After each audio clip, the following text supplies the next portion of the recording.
ಯಾವುದು ನಡಿಬಾರ್ದು ಅಂತ ಇಡೀ ಜಗತ್ತೇ ಅನ್ಕೊಂಡಿತ್ತು, ಅದು ಈಗ ನಡೆದು ಬಿಟ್ಟಿದೆ. ಬೂದಿ ಮುಚ್ಚಿದ ಕೆಂಡದಂತಿದ್ದ ಮಧ್ಯಪ್ರಾಚ್ಯದಲ್ಲಿ ಕೊನೆಗೂ ಮತ್ತೊಂದು ಯುದ್ಧ ಶುರುವಾಗಿದೆ. ಶನಿವಾರ ಮುಂಜಾನೆ ಇರಾನ್ನ ರಾಜಧಾನಿ ಟೆಹರಾನ್ನಲ್ಲಿ ಸರಣಿ ಸ್ಫೋಟಗಳ ಸದ್ದು ಕೇಳಿ ಬಂದಿದ್ದು, ಇಸ್ರೇಲ್ ಸೇನೆ ಇರಾನ್ ಮೇಲೆ ನೇರ ಮತ್ತು ಭೀಕರ ದಾಳಿಯನ್ನು ನಡೆಸಿದೆ.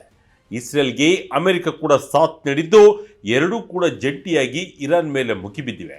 ಇರಾನ್ನ supreme leader Ayatollah Ali Khamenei ಮನೆ ಕಚೇರಿ ಸಮೀಪವೇ ಬಾಂಬ್ ಸ್ಫೋಟಗೊಂಡಿದ್ದು, ಖಮೇನಿಯನ್ನ ತಕ್ಷಣವೇ ಸೆಕ್ಯೂರ್ ಮಾಡಿ ಸೇಫ್ ಹೌಸ್ಗೆ ರವಾನಿಸಲಾಗಿದೆ. ಅತ್ತ ಇರಾನ್ ಹೊತ್ತಿ ಉರಿಯುತ್ತಿದ್ದರೆ, ಇತ್ತ ಇಸ್ರೇಲ್ನ ಟೆಲ್ ಅವೀವ್ನಲ್ಲಿ ಕೂಡ ಅಪಾಯದ ಸೈರನ್ಗಳು ಮೊಳಗುತ್ತಿವೆ. ಎಲ್ಲ ದೇಶಗಳು ತಮ್ಮ ನಾಗರಿಕರಿಗೆ ರೆಡ್ ಅಲರ್ಟ್ ಅನ್ನು ಕೂಡ ನೀಡಿವೆ. ಇದರ ನಡುವೆ ಡೊನಾಲ್ಡ್ ಟ್ರಂಪ್ ಇರಾನ್ಗೆ ಬಿಗ್ ವಾರ್ನಿಂಗ್ ನೀಡಿದ್ದು, ಶರಣಾಗಿ ಇಲ್ಲ ಸಾಯಿರಿ ಎಂದು ಹೇಳಿದ್ದಾರೆ. ಅಷ್ಟಕ್ಕೂ ಇಸ್ರೇಲ್ ಈ ದಾಳಿಯನ್ನ ಮುಂಜಾಗೃತ ದಾಳಿ ಅಂತ ಕರೆಯುತ್ತಿರುವುದು ಯಾಕೆ? ಅಮೆರಿಕ ಈ ದಾಳಿಯಲ್ಲಿ ಭಾಗಿಯಾಗಿದ್ದು ಹೇಗೆ? ಖಮೇನಿಯನ್ನೇ ಇಸ್ರೇಲ್ ಅಮೆರಿಕ ಟಾರ್ಗೆಟ್ ಮಾಡಿದ್ಯಾ? ಇಸ್ರೇಲ್ ಘೋಷಿಸಿರುವ ಆಪರೇಷನ್ ಶೀಲ್ಡ್ ಆಫ್ ಜೂಡಾ ಅಂದ್ರೇನು? ಬನ್ನಿ ಈ ವಿಡಿಯೋದಲ್ಲಿ ಎಲ್ಲವನ್ನು ನೋಡೋಣ. ಮತ್ತೆ ಬೆಂಕಿ ಉಂಡೆಯಾದ ಮಧ್ಯಪ್ರಾಚ್ಯ. ಇರಾನ್ ಮೇಲೆ ಇಸ್ರೇಲ್ ಅಮೆರಿಕ ದಾಳಿ. ಹೌದು, ಶನಿವಾರದ ಬೆಳಗಿನ ಜಾವ ಇರಾನ್ನ ರಾಜಧಾನಿ ಟೆಹರಾನ್ನಲ್ಲಿ ಭಾರೀ ಸ್ಫೋಟದ ಶಬ್ದಗಳು ಕೇಳಿ ಬಂದಿವೆ. ಇಸ್ರೇಲ್ ಸೇನೆಯು ಇದನ್ನ ಮುಂಜಾಗೃತ ದಾಳಿ ಎಂದು ಕರೆದುಕೊಂಡಿದೆ.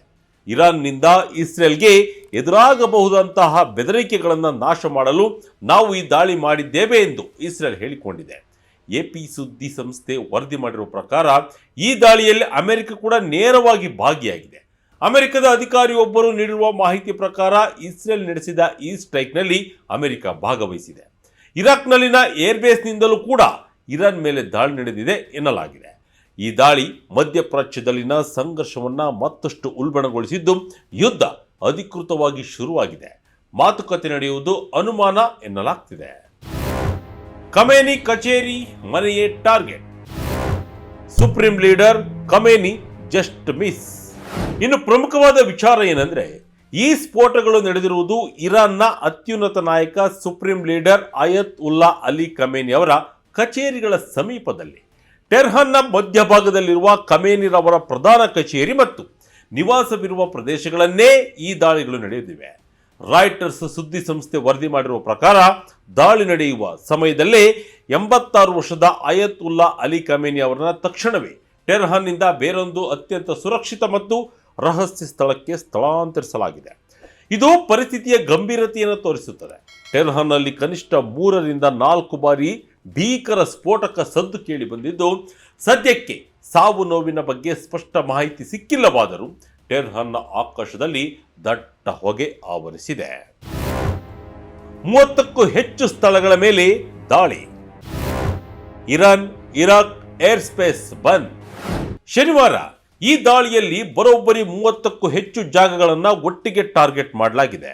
ಇದರಲ್ಲಿ ಇರಾನ್ ಅಧ್ಯಕ್ಷರ ನಿವಾಸ ಮತ್ತು ಗುಪ್ತಚರ ಕೇಂದ್ರ ಕಚೇರಿ ಕೂಡ ಇವೆ. ಇರಾನ್ನ ಪೂರ್ವ ಮತ್ತು ಉತ್ತರ ಟೆಹರಾನ್ ಭಾಗದಲ್ಲಿ ಸ್ಫೋಟಗಳು ವರದಿಯಾಗಿವೆ. ಇದೇ ಉತ್ತರ ಟೆಹರಾನ್ನಲ್ಲಿ supreme leader Ayatollah Ali ಖಮೇನಿರವರು ವಾಸವಾಗಿದ್ದರು. ರಾಯ್ಟರ್ಸ್ ವರದಿಯ ಪ್ರಕಾರ ಸ್ಥಳೀಯ ಮಾಧ್ಯಮಗಳು ಟೆಹರಾನ್ನ ಹಲವು ಭಾಗಗಳಲ್ಲಿ ದಟ್ಟ ಹೊಗೆ ಏಳುತ್ತಿರುವುದನ್ನು ತೋರಿಸಿವೆ. ಪೂರ್ವ ಮತ್ತು ಪಶ್ಚಿಮ ಟೆಹರಾನ್ನಲ್ಲಿ ಮೊಬೈಲ್ ಫೋನ್ ಸೇವೆಗಳನ್ನು ಕಡಿತಗೊಳಿಸಲಾಗಿದೆ. ಅಷ್ಟೇ ಅಲ್ಲ, ಇರಾನ್ ಮತ್ತು ಇರಾಕ್ ದೇಶಗಳು ತಮ್ಮ ವಾಯು ಪ್ರದೇಶವನ್ನು ಮುಚ್ಚಿದ್ದು, ಎಲ್ಲ ನಾಗರಿಕ ವಿಮಾನ ಹಾರಾಟವನ್ನು ರದ್ದುಗೊಳಿಸಲಾಗಿದೆ. ಆಪರೇಷನ್ ಶೀಲ್ಡ್ ಆಫ್ ಜೂಡಾ ಎಂದ ಇಸ್ರೇಲ್. ಇರಾನ್ನ ಆಯಕಟ್ಟಿನ ಸ್ಥಳಗಳೇ ಟಾರ್ಗೆಟ್. ಈ ದಾಳಿಗೆ ಇಸ್ರೇಲ್ ಮತ್ತು ಅಮೆರಿಕ ಇಟ್ಟಿರುವ code name operation shield of Judah. ಈ ಆಪರೇಷನ್ನ ಮುಖ್ಯ ಉದ್ದೇಶ ಏನಂದ್ರೆ, ಇರಾನ್ನ ಪ್ರಮುಖ ಸರ್ಕಾರಿ ಕಟ್ಟಡಗಳು ಮತ್ತು ಸೇನಾ ನೆಲೆಗಳನ್ನು ಉಡಿಸ್ ಮಾಡುವುದು. ಇಸ್ರೇಲ್ ರಕ್ಷಣಾ ಅಧಿಕಾರಿಗಳ ಪ್ರಕಾರ ಈ ಕಾರ್ಯಾಚರಣೆಯನ್ನ ಅಮೆರಿಕದ ಜೊತೆ ಸೇರಿಯೇ ಕೋಆರ್ಡಿನೇಟ್ ಮಾಡಲಾಗಿದೆ. ಇನ್ನು ಇರಾನ್ನಲ್ಲಿ ಈ ದಾಳಿ ನಡೆಯುತ್ತಿದ್ದಂತೆ ಇತ್ತ ಇಸ್ರೇಲ್ನಲ್ಲಿ ಮುನ್ನೆಚ್ಚರಿಕಾ ಕ್ರಮವಾಗಿ ಶಾಲೆಗಳು, ಶಿಕ್ಷಣ ಸಂಸ್ಥೆಗಳು ಮತ್ತು ಕೆಲಸದ ಸ್ಥಳಗಳಲ್ಲಿ ಯಾವುದೇ ಚಟುವಟಿಕೆ ನಡೆಸದಂತೆ, ಜನ ಸೇರದಂತೆ ನಿಷೇಧ ಹೇರಲಾಗಿದೆ. ಕೇವಲ ಅತ್ಯಗತ್ಯ ಸೇವೆಗಳಿಗೆ ಮಾತ್ರ ವಿನಾಯಿತಿ ನೀಡಲಾಗಿದೆ. ಕತಾರ್ನಲ್ಲಿರುವ ಅಮೆರಿಕ ರಾಯಭಾರ ಕಚೇರಿ ಕೂಡ ತನ್ನ ಸಿಬ್ಬಂದಿಗೆ ಮತ್ತು ಅಮೆರಿಕದ ಪ್ರಜೆಗಳಿಗೆ ಇದ್ದಲ್ಲಿಯೇ ಸುರಕ್ಷಿತವಾಗಿರಿ ಎಂದು ಸೂಚನೆ ನೀಡಿದೆ. Donald Trump first reaction. ಶರಣಾಗಿ ಇಲ್ಲವೇ ಸಾಯಿರಿ ಎಂದು ವಾರ್ನಿಂಗ್. ಇರಾನ್ ಮೇಲಿನ ದಾಳಿಯ ನಂತರ ತಮ್ಮ ಫಸ್ಟ್ ರಿಯಾಕ್ಷನ್ ನೀಡಿರುವ ಅಮೆರಿಕ ಅಧ್ಯಕ್ಷ ಡೊನಾಲ್ಡ್ ಟ್ರಂಪ್ ಇರಾನ್ ವಿರುದ್ಧದ ಯುದ್ಧದ ತೀವ್ರತೆಯನ್ನ ಮತ್ತಷ್ಟು ಹೆಚ್ಚಿಸಿದ್ದಾರೆ.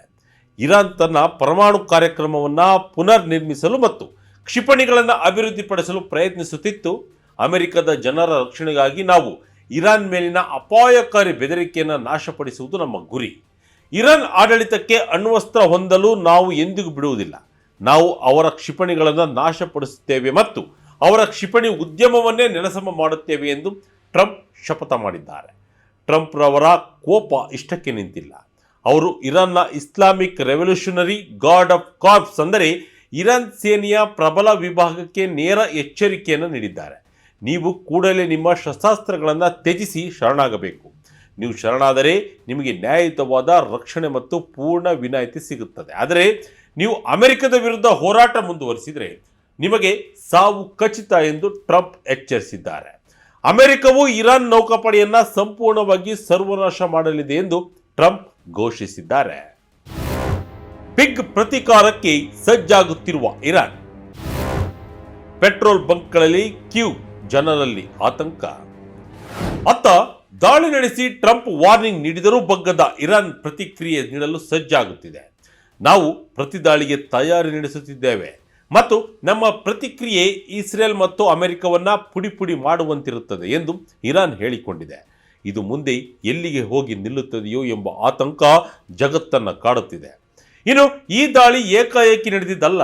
ಕಳೆದ ಜೂನ್ ತಿಂಗಳಲ್ಲಿ ಇಸ್ರೇಲ್ ಮತ್ತು ಇರಾನ್ ನಡುವೆ ಬರೋಬ್ಬರಿ 12 ದಿನಗಳ ಕಾಲ ವೈಮಾನಿಕ ಸಂಘರ್ಷ ನಡೆದಿತ್ತು. ಇಸ್ರೇಲ್ ಯುದ್ಧ ವಿಮಾನಗಳು ಇರಾನ್ನ ಡಜನ್ ಗಟ್ಟಲೆ ಟಾರ್ಗೆಟ್ಗಳ ಮೇಲೆ ಬಾಂಬ್ ಹಾಕಿದ್ದವು. ಅದಾದ ಬಳಿಕ ಅಮೆರಿಕ ಕೂಡ ಇರಾನ್ನ ಪ್ರಮುಖ ಪರಮಾಣು ತಾಣಗಳ ಮೇಲೆ ದಾಳಿ ನಡೆಸಿತ್ತು. ಈಗ ನಡೆದಿರುವುದು ಅದರ ಮುಂದುವರೆದ ಭಾಗವಾಗಿದೆ. ಟೆಹರಾನ್ನಲ್ಲಿ ಸ್ಫೋಟದ ಸದ್ದು ಕೇಳುತ್ತಿದ್ದಂತೆ ಜನರಲ್ಲಿ ಆತಂಕ ಮನೆ ಮಾಡಿದೆ. ಟೆಹರಾನ್ನ ಪೆಟ್ರೋಲ್ ಬಂಕ್ಗಳಲ್ಲಿ ಉದ್ದನೆಯ ಕ್ಯೂ ಕಂಡು ಬಂದಿದೆ. ಜನರು ಗಾಬರಿಯಿಂದ ಪೆಟ್ರೋಲ್ ಹಾಕಿಸಿಕೊಳ್ಳಲು ಮುಗಿಬಿದ್ದಿದ್ದಾರೆ. ಇನ್ನು ಕೆಲವರು ಟೆಹರಾನ್ ನಗರವನ್ನೇ ಬಿಟ್ಟು ಹೋಗ್ತಾ ಇದ್ದಾರೆ. ಅಷ್ಟರ ಮಟ್ಟಿಗೆ ಬಾಂಬ್ಗಳು ಟೆಹರಾನ್ ಮೇಲೆ ಬೀಳುತ್ತಿವೆ. ಇಸ್ರೇಲ್ ರಕ್ಷಣಾ ಸಚಿವರು ಹೇಳಿದ್ದೇನು? ಟೆಲ್ ಅವೀವ್ನಲ್ಲೂ ಮೊಳಗಿದ ಸೈರನ್. ಈ ದಾಳಿಯ ಬಗ್ಗೆ ಸ್ಪಷ್ಟನೆ ನೀಡಿರುವ ಇಸ್ರೇಲ್ ರಕ್ಷಣಾ ಸಚಿವ ಇಸ್ರೇಲ್ ಕಾಚ್, ಇಸ್ರೇಲ್ ರಾಜ್ಯಕ್ಕೆ ಇರುವ ಬೆದರಿಕೆಗಳನ್ನು ನಾಶಪಡಿಸಲು ನಾವು ಈ ದಾಳಿಯನ್ನು ನಡೆಸಿದ್ದೇವೆ ಎಂದು ಹೇಳಿದ್ದಾರೆ. ಅಂದರೆ ಇದು ಇರಾನ್ ದಾಳಿ ಮಾಡುವ ಮುನ್ನವೇ ಇಸ್ರೇಲ್ ಮಾಡಿದ ಅಟ್ಯಾಕ್ ಅನ್ನೋದು ಸ್ಪಷ್ಟ. ಒಂದೆಡೆ ಇರಾನ್ನಲ್ಲಿ ಬಾಂಬ್ ಸ್ಫೋಟವಾಗುತ್ತಿದ್ದರೆ ಅದೇ ಸಮಯದಲ್ಲಿ ಇತ್ತ ಇಸ್ರೇಲ್ನ ಟೆಲ್ ಅವೀವ್ನಲ್ಲಿ ಕೂಡ ಅಪಾಯದ ಮುನ್ಸೂಚನೆ ನೀಡುವ ಸೈರನ್ಗಳು ಮೊಳಗಿವೆ. ಇರಾನ್ ಕಡೆಯಿಂದ ಮಿಸೈಲ್ಗಳು ಅಥವಾ ಕ್ಷಿಪಣಿಗಳು ಬರುವ ಸಾಧ್ಯತೆ ಇದೆ ಎಂದು ಇಸ್ರೇಲ್ ಎಚ್ಚರಿಕೆ ನೀಡಿದೆ. ಇಸ್ರೇಲ್ ಸೇನೆ ತಕ್ಷಣವೇ ಒಂದು ಸ್ಟೇಟ್ಮೆಂಟ್ ರಿಲೀಸ್ ಮಾಡಿದ್ದು, ಕಳೆದ ಕೆಲವು ನಿಮಿಷಗಳಲ್ಲೇ ಇಸ್ರೇಲ್ನಾದ್ಯಂತ ಸೈರನ್ ಮೊಳಗಿವೆ. ನಾಗರಿಕರಿಗೆ ತಮ್ಮ ಮೊಬೈಲ್ ಫೋನ್ಗಳಿಗೆ ನೇರವಾಗಿ ಸಂದೇಶ ಕಳುಹಿಸಲಾಗಿದ್ದು, ಎಲ್ಲರೂ ಸುರಕ್ಷಿತ ಸ್ಥಳಗಳ ಅಥವಾ ಬಂಕರ್ಗಳ ಹತ್ತಿರವೇ ಇರುವಂತೆ ಸೂಚಿಸಲಾಗಿದೆ. ಇಸ್ರೇಲ್ ಕಡೆಗೆ ಕ್ಷಿಪಣಿಗಳು ಉಡಾವಣೆಯಾಗುವ ಸಾಧ್ಯತೆ ಇರುವುದರಿಂದ ಸಾರ್ವಜನಿಕರು ಸಿದ್ಧಪಡಿಸಲು ನೀಡಲಾದ ಮುಂಜಾಗ್ರತಾ ಎಚ್ಚರಿಕೆ ಇದಾಗಿದೆ ಎಂದು ಹೇಳಿಕೊಂಡಿದೆ. ಅಷ್ಟೇ ಅಲ್ಲ, ಇಸ್ರೇಲ್ನ ಈಗ ಅಧಿಕೃತ ಸ್ಟೇಟ್ ಆಫ್ ಎಮರ್ಜೆನ್ಸಿ ಅಥವಾ ತುರ್ತು ಪರಿಸ್ಥಿತಿಯನ್ನು ಘೋಷಿಸಿದೆ. ಭಾರತ ಸರ್ಕಾರ ಇಸ್ರೇಲ್ನಲ್ಲಿರುವ ತನ್ನ ನಾಗರಿಕರಿಗೆ ಹೈ ಅಲರ್ಟ್ ಘೋಷಿಸಿದೆ. ಇಸ್ರೇಲ್ನಲ್ಲಿರುವ ಎಲ್ಲ ಭಾರತೀಯರು ಅತ್ಯಂತ ಜಾಗರೂಕರಾಗಿರಬೇಕು ಮತ್ತು ಕಟ್ಟೆಚ್ಚರಗಳನ್ನು ವಹಿಸಬೇಕು ಎಂದು ಸೂಚಿಸಿದೆ. ಪರಮಾಣು ಕಾರ್ಯಕ್ರಮವೇ ಟಾರ್ಗೆಟ್. ಮಾತುಕತೆ ಮುರಿದಿದ್ದು ಯಾಕೆ, ಮುಂದೇನು? ಈ ಸ್ಫೋಟಗಳು ಮತ್ತು ಯುದ್ಧದ ಸನ್ನಿವೇಶಕ್ಕೆ ಮುಖ್ಯ ಕಾರಣ ಇರಾನ್ನ ಪರಮಾಣು ಕಾರ್ಯಕ್ರಮ.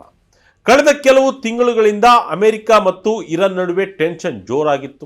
ಇರಾನ್ ತನ್ನ ಪರಮಾಣು ಮತ್ತು ಬ್ಯಾಲಿಸ್ಟಿಕ್ ಮಿಸೈಲ್ ಕಾರ್ಯಕ್ರಮವನ್ನು ಮುಂದುವರಿಸಿದರೆ ನಾವು ಸುಮ್ಮನಿರಲ್ಲ, ಮತ್ತೆ ದಾಳಿ ಮಾಡುತ್ತೇವೆ ಎಂದು ಅಮೆರಿಕ ಮತ್ತು ಇಸ್ರೇಲ್ ಪದೇ ಪದೇ ವಾರ್ನಿಂಗ್ ಕೊಟ್ಟಿದ್ದವು. ಈ ತಿಂಗಳ ಆರಂಭದಲ್ಲಿ ಅಮೆರಿಕ ಮತ್ತು ಇರಾನ್ ನಡುವೆ ರಾಜತಾಂತ್ರಿಕ ಮಾತುಕತೆಗಳು ಕೂಡ ಪುನರಾರಂಭಗೊಂಡಿದ್ದವು.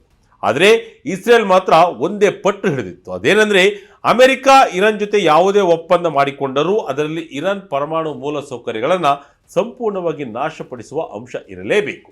ಅಷ್ಟೇ ಅಲ್ಲ, ಇರಾನ್ನ ಮಿಸೈಲ್ ಪ್ರೋಗ್ರಾಂ ಮೇಲೂ ನಿರ್ಬಂಧ ಹೇರಬೇಕು ಎಂದು ಇಸ್ರೇಲ್ ವಾಷಿಂಗ್ಟನ್ಗೆ ಒತ್ತಡ ಹಾಕಿತ್ತು. ಆದರೆ ಇರಾನ್ ಪರಮಾಣು ಕಾರ್ಯಕ್ರಮದ ಬಗ್ಗೆ ಚರ್ಚಿಸಲು ಸಿದ್ಧವಿತ್ತು. ಆದರೆ ತನ್ನ ಕ್ಷಿಪಣಿ ಅಥವಾ ಮಿಸೈಲ್ ವಿಚಾರವನ್ನ ಇದರೊಂದಿಗೆ ಲಿಂಕ್ ಮಾಡಲು ಒಪ್ಪಿರಲಿಲ್ಲ. ಜೊತೆಗೆ ನಮ್ಮ ಮೇಲೆ ದಾಳಿಯಾದರೆ ನಾವು ಸುಮ್ಮನಿರಲ್ಲ, ತಕ್ಕ ಉತ್ತರ ನೀಡುತ್ತೇವೆ ಎಂದು ಟೆಹರಾನ್ ಕೂಡ ಎಚ್ಚರಿಕೆ ನೀಡಿತ್ತು.